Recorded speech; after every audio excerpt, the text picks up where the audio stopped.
our worldview and force it on that passage. Okay?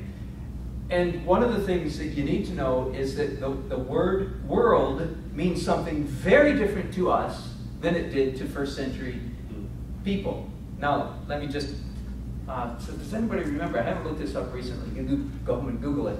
There was a Greek scientist who believed that the world was round, so the Greeks believed the world was round, and he actually calculated the size of the world, the circumference of the world. Within like 63 feet.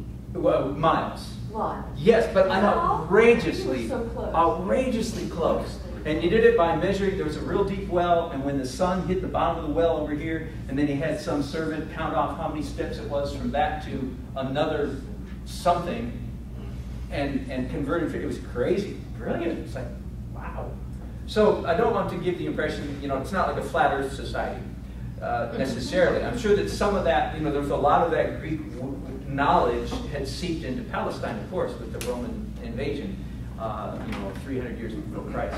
So there was, I don't want to give the impression it was like, they were all benighted souls and they thought the world was flat on the back of turtles or whatever.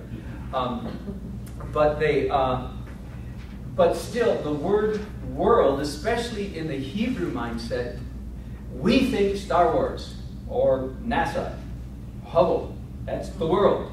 That was not their concept at all. When we use this, we still use the same terminology today. Let me give you an example. There was a song years ago, I'll tell the world that I'm a Christian, his name to bear, whatever. When we sang that song, we didn't literally mean we were going to get a megaphone and a sound system and a satellite and speak, hi, my name's Dan.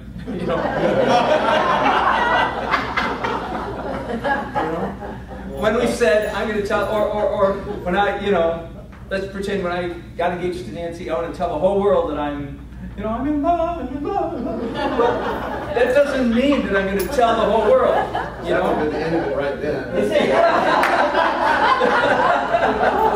The start, the poor orphans in Mumbai, you want to hear this voice. I'm in love, I'm in love. Do you understand what I mean? So we use the same terminology. I want to the Hebrew mindset, the world was when you stood on the roof of your house and said, woo, and you yelled to the world. That's the world. Now, that doesn't mean that God doesn't mean something different from what they meant. But you have to take those kind of intention. Well, what world is it talking about here? Do you understand?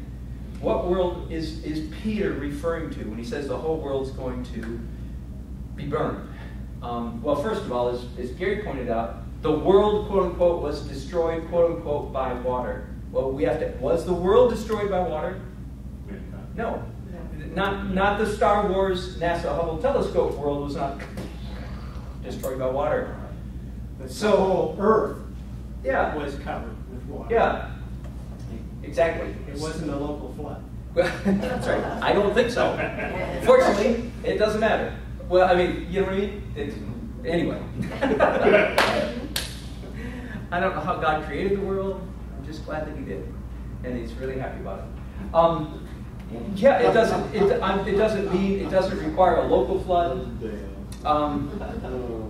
But the world was not destroyed by water. It was offscoured by water.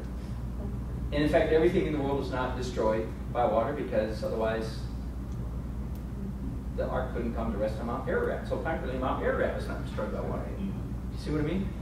And this is the closest. These two destructions are put side by side right here in this passage, which means, is the world going to be destroyed by fire? I would think not. Now, there's even very good reason to question, well, what does it mean by destroyed? And here we are getting into a bigger subject, and we're definitely going to have to tackle it next week. But let me try to give it to you in a few quick strokes. First of all, I'll sound heretical just right off the bat to let you know. When God says everybody, He doesn't mean everybody. When God says I hate them, He doesn't mean I hate them. When God says I'm going to kill them all, He does not mean I'm going to kill them all. In fact, sometimes when God says I'm going to kill you, it doesn't mean He's going to kill you. Okay? And you can think of Bible verses right off the bat for probably every one of those, can't you? And the day that sin, you'll surely die. And so on and so forth. We see this throughout the Old Testament. We have to learn to read Hebraically. We have to learn to think like the Hebrews thought when they were reading these texts. And if we do, it'll change quite a bit.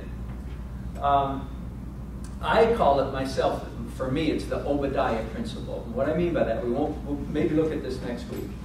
The last verses of Amos say that God is going to redeem the nation of Edom and all the other nations like Edom, all the other nations like Edom that are called by his name. God's going to redeem Edom and rescue and save it like all the other nations that God loves and are called by his name. Then you turn the page over to the next book, the book of Obadiah, and the entire book of Obadiah is about how God is going to destroy all of Edom. Okay? That was, and the only reason I called that is because that was, for me, the moment that a light bulb came on. And I was going back and forth between those pages thinking, what's going on here? And then I found out that this what's going on is all over the place in the Old Testament. Now when I say all over, I don't mean every page, but periodically, you know what I mean? Especially in Jeremiah. I could look up the text, but we'll maybe do this next week if we spend more time in it. There are several passages in Isaiah where Jeremiah says, it pronounces judgment of God on, you name it, the Philistines, the Moabites, the Ammonites, the Babylonians, one of those nations, one of those godless nations. And it basically says, and God's going to rock them and sock them and kill them and squash them and kill them and burn them and annihilate them and wipe it off the face of the earth. And then at the end, and oh, by the way, then he's going to save them and love them. And it's like, okay, huge hint, huge clue as to what God means by rock them, sock them, kill them, squash them. Again, we think Star Wars, God's going to annihilate them, and that's not at all what God means. Let me throw in one more. When God says, I hate something or somebody, he doesn't really mean it. Now, we talked about this last week, by the way.